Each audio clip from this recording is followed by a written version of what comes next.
Le palais de Niavaran à Téhéran, 9 h du matin. Une journée de travail normale, ça commence par les lectures que je dois faire avant de venir à mon bureau. Ce sont des rapports intérieurs, extérieurs, un peu de la presse internationale. Et dans mon bureau, je reçois les dignitaires du pays et quelquefois des personnalités qui viennent de l'étranger. Au déjeuner, c'est toujours un déjeuner avec l'impératrice. Nous avons le temps de le faire. L'après-midi, quelquefois je vais visiter certains endroits ou bien des programmes comme le matin. La journée finit ainsi dans les bureaux, mais de nouveau à la maison, je dois lire de nouveau mes rapports. En somme, ce sont des journées de combien d'heures en moyenne? Oh, moyenne. Une dizaine d'heures par jour. Quelquefois un peu plus, quelquefois un peu moins. Vous êtes quelqu'un de très exigeant envers les méthodes de travail, envers les... Les méthodes, non. Mais les résultats, je crois que nous n'avons pas beaucoup de temps à perdre, mais qu'il nous reste seulement un certain nombre d'années pour atteindre les buts nationaux que nous nous sommes fixés. «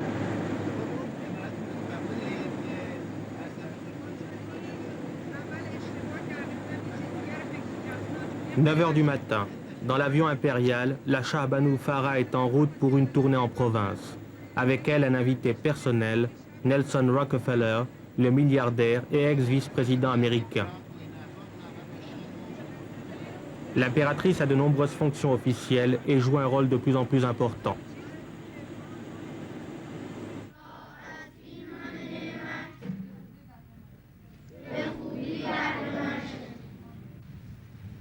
9 h du matin. Dans l'enceinte du palais de Niavaran, le prince héritier commence par la prière traditionnelle, la journée d'études dans le lycée impérial créé auparavant pour le Shah lui-même.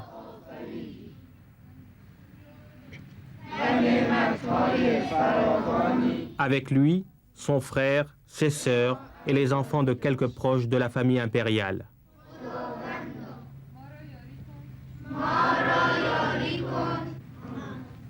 On dit que vous avez plus de pouvoir dans votre pays que par exemple le président Carter aux États-Unis ou M. Brejnev en Union soviétique. Est-ce que vous vous définiriez comme un monarque absolu? Évidemment, on peut employer tous les superlatifs, mais je crois que je peux dire que je peux traduire et mettre en exécution ce qui est dans l'intérêt de mon peuple avec tous les contacts que j'ai avec mon peuple à travers mes différentes organisations. Je sais ce qu'ils veulent, je sais donc ce qu'ils ont besoin, je sais ce que le pays a besoin et je connais un peu ce qui se passe au monde, donc l'ensemble me donne peut-être l'avantage de connaître davantage que les autres les vraies nécessités du pays.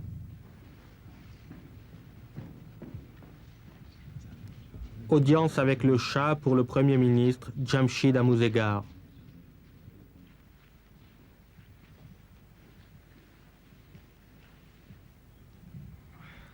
En août dernier, face à des difficultés et des incohérences dans le domaine économique, le Shah a remplacé M. Hoveyda, son Premier ministre depuis plus de 12 ans, par M. Amouzegar.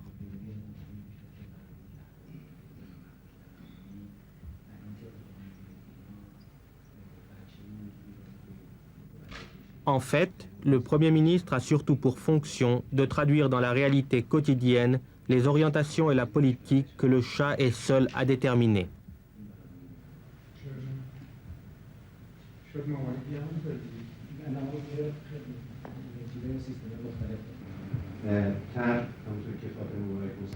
Après l'audience avec le Premier ministre, réunion du Haut Conseil économique. C'est là que les choix décisifs sont opérés pour le développement du pays. Dans ce domaine, comme dans tous les autres, le Parlement n'a qu'un rôle d'enregistrement.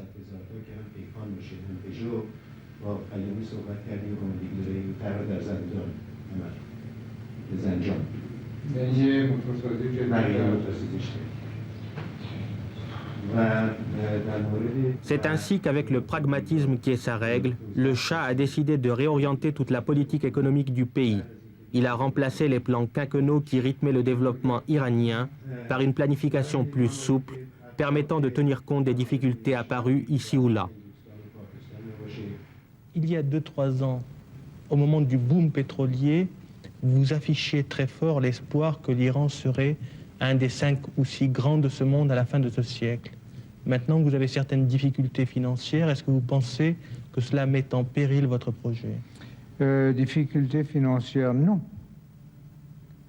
Sauf l'inflation constante que nous subissons de la part des pays de l'Ouest. C'est le manque d'hommes. Mais ce manque d'hommes, c'est, je crois, momentané, puisque actuellement 50% de notre population est au-dessous de 15 ans. Donc aujourd'hui, ce sont des bouches qui mangent et peu de bras qui travaillent. Mais dans déjà 3 ans, on va commencer à sentir notre marché être envahi par ces centaines de milliers de nouvelles gens qui demanderont du travail. Et je crois bien que nous allons quand même atteindre notre but, être parmi les 5 plus grands non atomiques. Non atomiques, parce qu'il n'y a pas de comparaison à faire avec les puissances atomiques. Et d'ailleurs, n'est-ce pas, notre population d'ici 20-25 ans sera d'environ 65 millions d'habitants. J'aimerais naturellement me comparer avec des populations similaires, mais des pays avancés. Naturellement, il y a d'autres pays qui auront des centaines de millions d'habitants, mais qui ne pourront pas faire la même chose.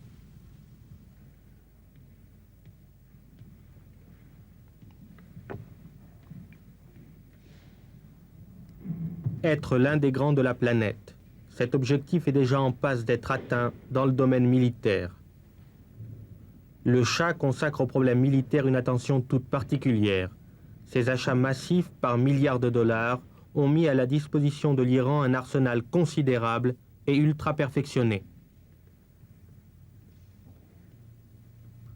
Le Shah reçoit ses chefs d'état-major 2 ou 3 fois par semaine et examine avec eux en détail les problèmes de l'armée.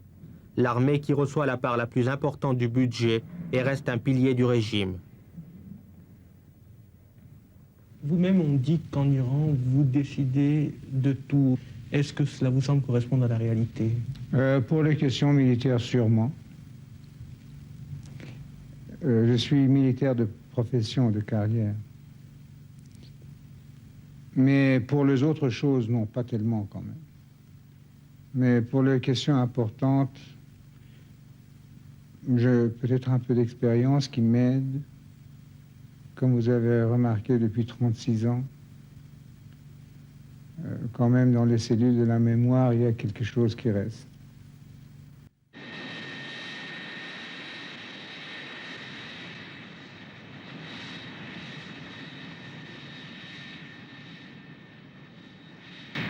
Depuis quelque temps, c'est de plus en plus l'impératrice qui assure le rôle de représentation de la monarchie à l'intérieur du pays.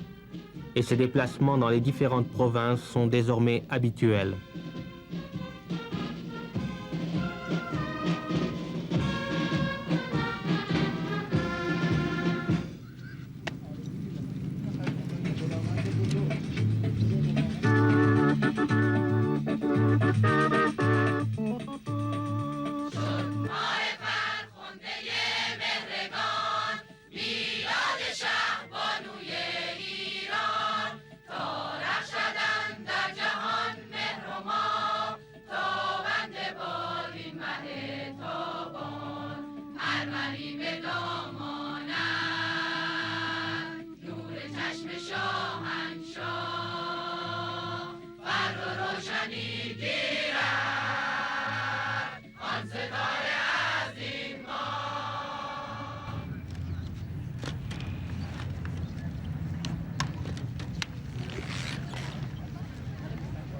En fait, grâce à son image au sein de l'opinion iranienne, l'impératrice est devenue l'élément privilégié des relations publiques de la monarchie dans le pays.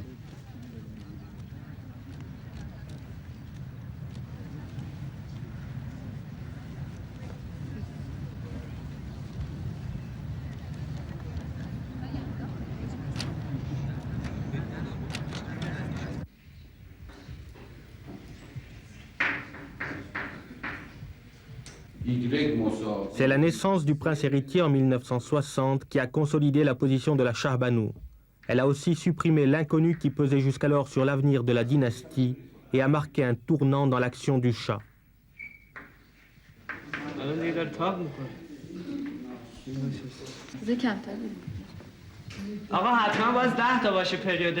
Le prince est formé en Iran seulement, contrairement à son père. Marqué par la rigidité de l'éducation qu'il avait reçue, le Shah a voulu que celle de ses enfants soit la plus libre possible. Dans quelques mois cependant, le prince entrera dans une école d'officiers ayant atteint l'âge requis.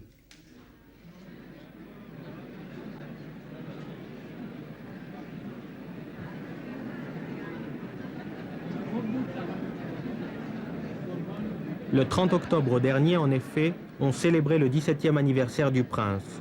À cette occasion, une réception réunissait les proches de la famille impériale ainsi que les principaux dignitaires du pays.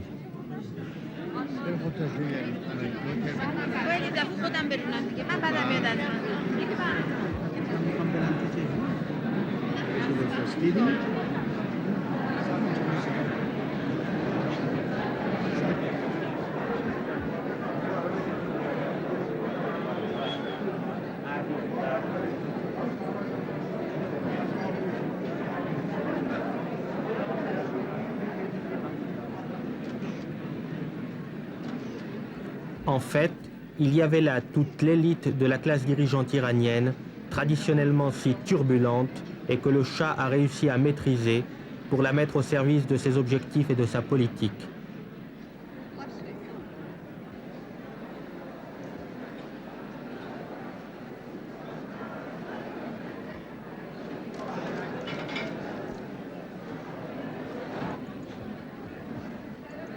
Était aussi présente pour la circonstance la mère du Shah qui, normalement, n'apparaît jamais en public.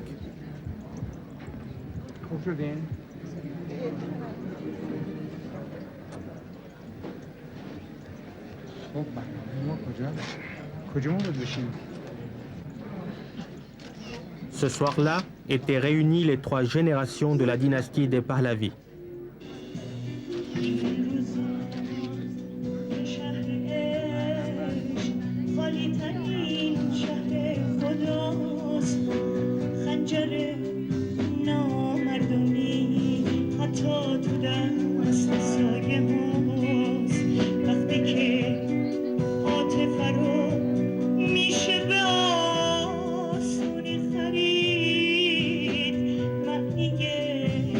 کلام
Derrière le faste déployé pour la circonstance, il y a le fait que désormais proche de l'âge de majorité, le prince héritier va s'insérer de plus en plus dans l'action déployée par le Shah et la Shah Banu.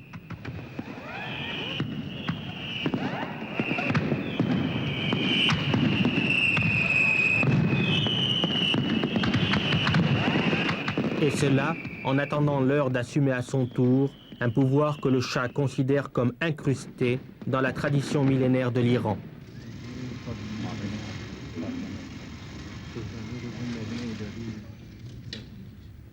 À travers l'histoire, le roi pour l'Iranien, c'était un peu le maître d'école, le professeur, celui qui montrait la voie, le père. Je crois que, en tout cas pour le moment, le rôle du roi est le même que ce qu'il a été pendant 2500 ans dans ce pays.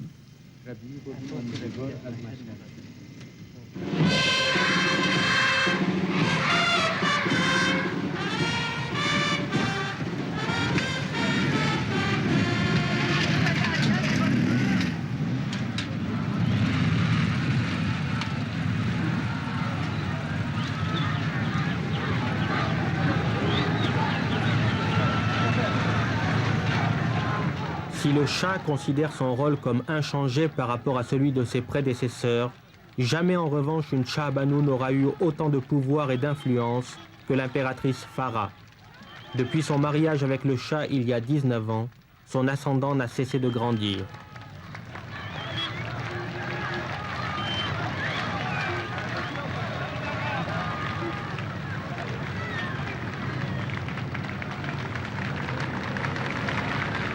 Les voyages que je fais à l'intérieur du pays, c'est surtout pour moi une possibilité d'avoir davantage de contact avec notre peuple dans leur environnement géographique, social et traditionnel. De connaître moi-même mieux mon pays, parce que le problème d'un côté peut être différent de l'autre côté du pays, d'avoir une connaissance plus approfondie des problèmes et des possibilités du pays. Et ensuite, quand je vais à ces voyages, les gens sont contents de me voir. Et si on peut faire plaisir de cette façon-là, c'est déjà beaucoup. Et aussi, beaucoup de problèmes que les officiels de ces régions ou les gens m'en parlent, et j'essaie de faire quelque chose à ce sujet et de visiter les choses qui ont été faites, les problèmes à résoudre, et aussi en même temps d'encourager ceux qui ont travaillé dans des domaines différents.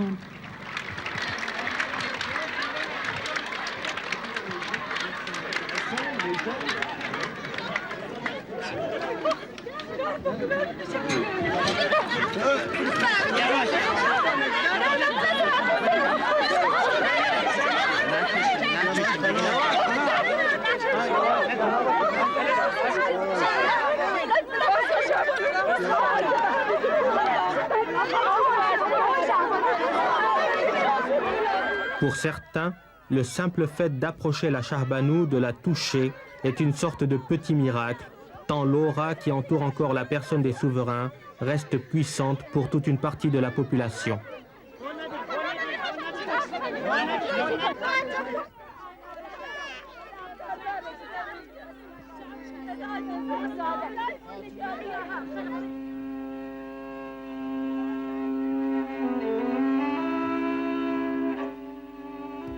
Mais il y a aussi tous ceux pour qui l'impératrice a fini par représenter un dernier recours dans un pays où la pauvreté reste grande et où le poids de la bureaucratie offre parfois un barrage infranchissable pour les démunis.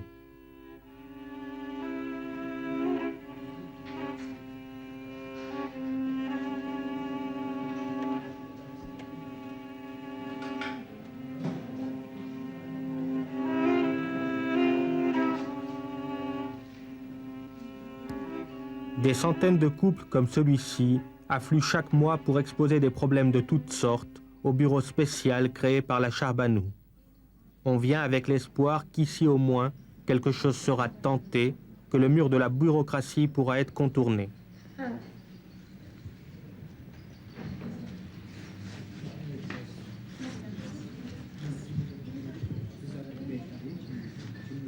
Ce bureau spécial reçoit des dizaines de milliers de lettres par an, demandes d'aide ou plaintes contre des abus. Le bureau intervient auprès des administrations directement concernées et suit le développement de l'affaire pour s'assurer qu'une solution est trouvée.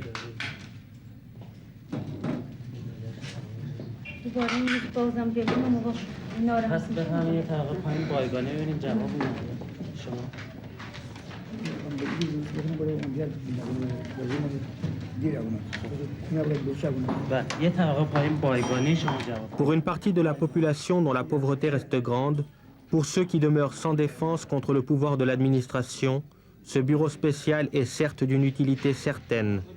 Dans quelle mesure cependant peut-il être mieux qu'un pis-aller, vu le manque de structures gouvernementales adéquates?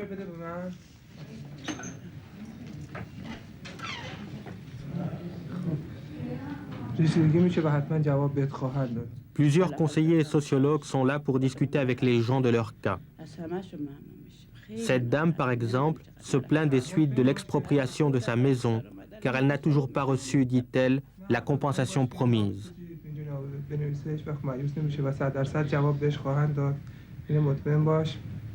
الان زیبستونه بچه‌هامو میرم مدرسه بریدم میره کجا بریم ناراحت نباشید مادر روز دوشنبه شما بیا صحبت بکن جواب بهت خواهد روز دوشنبه چشمی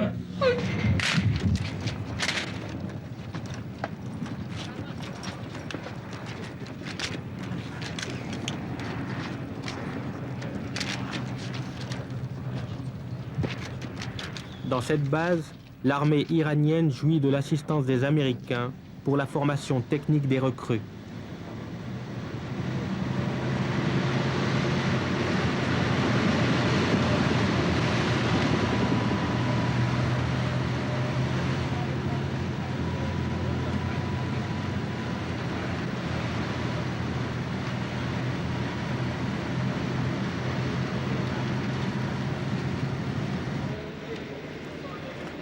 S'il arrive à la Shah Banou de visiter une base militaire, c'est moins pour passer en revue les équipements et le matériel ultramoderne que pour s'intéresser à l'effort de formation technique fait pour les recrues et rendu indispensable par la sophistication à outrance de l'armée iranienne.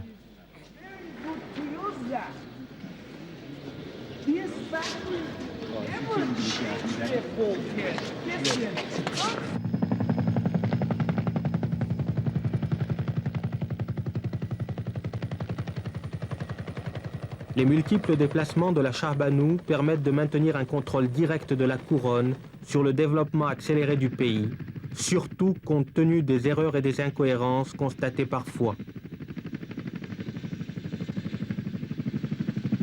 Ici, par exemple, elle visitera une cité satellite achevée près d'Ispahan en collaboration avec les soviétiques.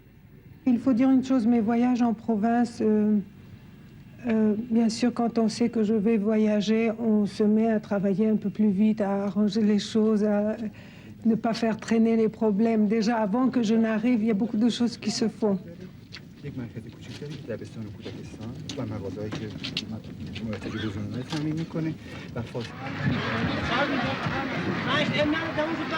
Les gardes du corps, armes automatiques dissimulées dans leurs serviettes, sont sur les dents.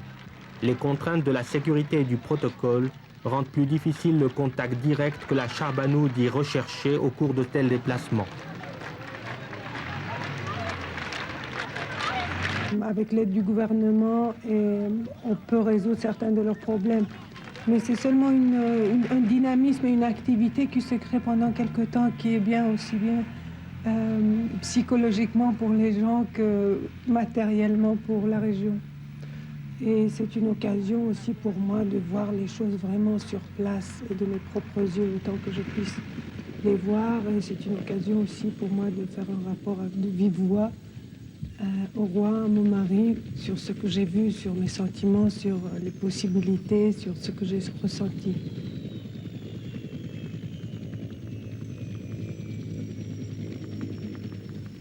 On vous accuse parfois d'imposer à l'Iran un développement trop rapide Est-ce que les goulots d'étranglement que l'on peut voir ici et là ne semblent pas donner raison à ces critiques? C'est possible. C'est très possible. Mais je crois qu'il vaut mieux quand même d'avoir des goulots d'étranglement et quelquefois des surprises de ce genre que le contraire. Que d'être paresseux, d'avoir une carence dans les choses. Mais c'est certain. Mais c'est curieux que dans la plupart des cas, nous avons toujours eu l'excuse que nous avons été laissés tomber par nos amis occidentaux, par la technique occidentale. Your Imperial Majesty, on behalf of the head of the... D'ores et déjà, cependant, le Shah a fait de l'Iran un pays avec lequel il faut compter. À son anniversaire, les représentants de près de 80 nations étaient là pour lui présenter leurs vœux. Congratulations upon Your Majesty, God's blessings, good health, and many happy returns of your birthday. Thank you very much. The President of the Federal Republic of Germany, my government and its ambassador, extends their best wishes to Your Imperial Majesty. At the same time, they would like to thank you, government of Iran, for the assistance rendered in understanding and fighting terrorism. Prosperity to Iran. And the new five-year plan, a great success. Sire, l'heureux événement de l'anniversaire de votre Majesté impériale me donne la possibilité de vous souhaiter beaucoup de bonheur au nom du Conseil fédéral et vous féliciter très chaleureusement. And people of Somalia. And for the prosperity. Happiness and progress of Iranian people. Your Imperial Majesty, on behalf of the Secretary General of the United Nations. Merci, Excellence, d'exprimer une assurance de la part de mon gouvernement du peuple du Danemark. Please, Your Imperial Majesty, accept the best congratulations for the happiest day of the people of Iran. Aujourd'hui, l'influence de l'Iran déborde déjà au-delà de la zone clé du Golfe Persique. Elle se fait sentir de plus en plus aussi bien dans le sous-continent indien qu'au Moyen-Orient.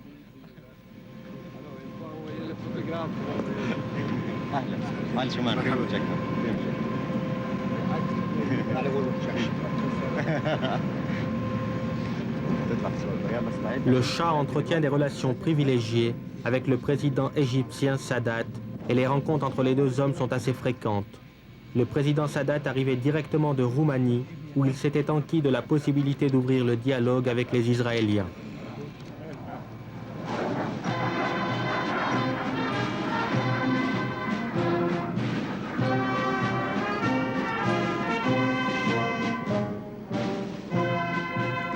Aux yeux du président Sadat, l'Iran n'est pas seulement un bailleur de fonds important pour de nombreux projets en Égypte. Il sait aussi que le soutien du Shah peut s'avérer utile dans tout processus de paix au Moyen-Orient.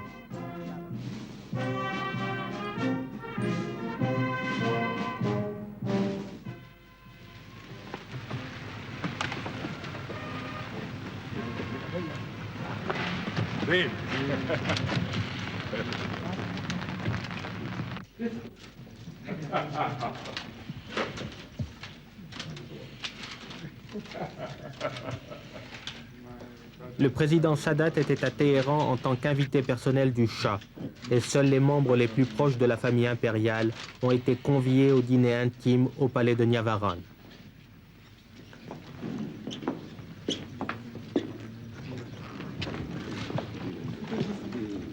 It's raining again? Raining, very good omen. We had to cancel on my birthday the sport festivities. Mm. So on the 9th of Aban, we said that's his birthday. Yeah. To have the festivities on his day. Again, we had to cancel it today because of the rain.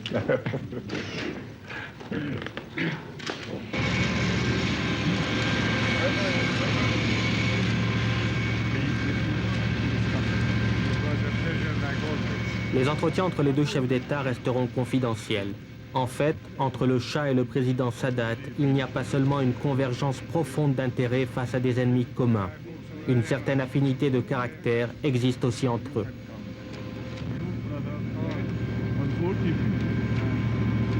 So my best wishes, may God be with you, all for success and good health.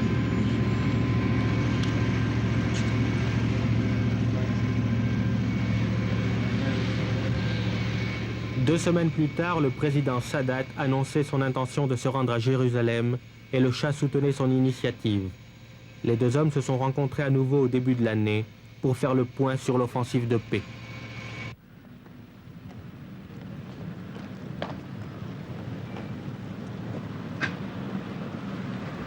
Pour les États-Unis, l'Iran est désormais un partenaire de premier plan. À la fin de l'année, M. Blumenthal, le secrétaire américain au Trésor, arrivait à Téhéran pour convaincre le Shah de geler le prix du pétrole. Depuis longtemps, le Shah s'est fait l'avocat d'un pétrole au prix fort, par besoin de ressources et par souci de l'avenir. Et ses vues ont été souvent opposées à celles de Washington. By problems, I don't think of the meaning of being the problem, just the questions that should be discussed between our two countries. But we could not avoid to evoke other problems, the world problems. Yes. Yes, I hope that we can, and we've begun this morning and had a very good exchange of views, not just on bilateral issues, but really putting them into a world context. And that'll take all the time we have available. Lorsque le pétrole sera fini, vous serez mort. Et comment allez-vous être encouragé pour trouver d'autres sources d'énergie? C'est que le prix soit compétitif avec le prix du pétrole. Et c'est la politique que vous entendez maintenir? C'est la politique que nous espérons, vous allez le comprendre, sinon c'est votre perte. Nous ne sommes pas capables de trouver ces nouvelles sources d'énergie. Nous n'avons ni les possibilités, ni les laboratoires, ni la technologie. Mais vous, l'Occident, vous l'êtes. Et si vous ne le faites pas, nous sommes alors tous perdus. En somme, vous entendez forcer l'Occident à se sauver malgré lui? Si on peut le dire, si on peut oser le dire, c'est un peu vrai, oui. Vous avez dit plusieurs fois, sous une forme ou sous une autre, que vous n'entendiez pas commettre les mêmes erreurs que l'Europe occidentale. À vos yeux, quelles sont ces erreurs?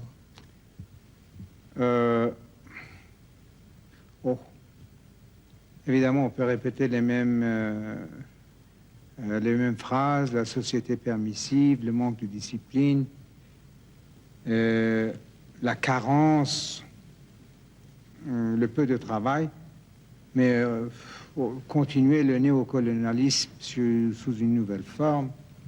On peut dire toutes ces choses-là. Mais en faisant un résumé, c'est que vous dépensez ou vous recevez en solde plus que vous ne produisez. Évidemment, je ne parle pas de la Suisse, c'est un cas tout à fait particulier à cause de vos banques. Mais est-ce que cela peut continuer? Et pour que cela continue, il faut que vous exploitiez les autres peuples en leur vendant vos produits plus chers, en créant une inflation, même si c'est nécessaire, une inflation fabriquée. Mais pendant combien d'années pouvez-vous continuer cela?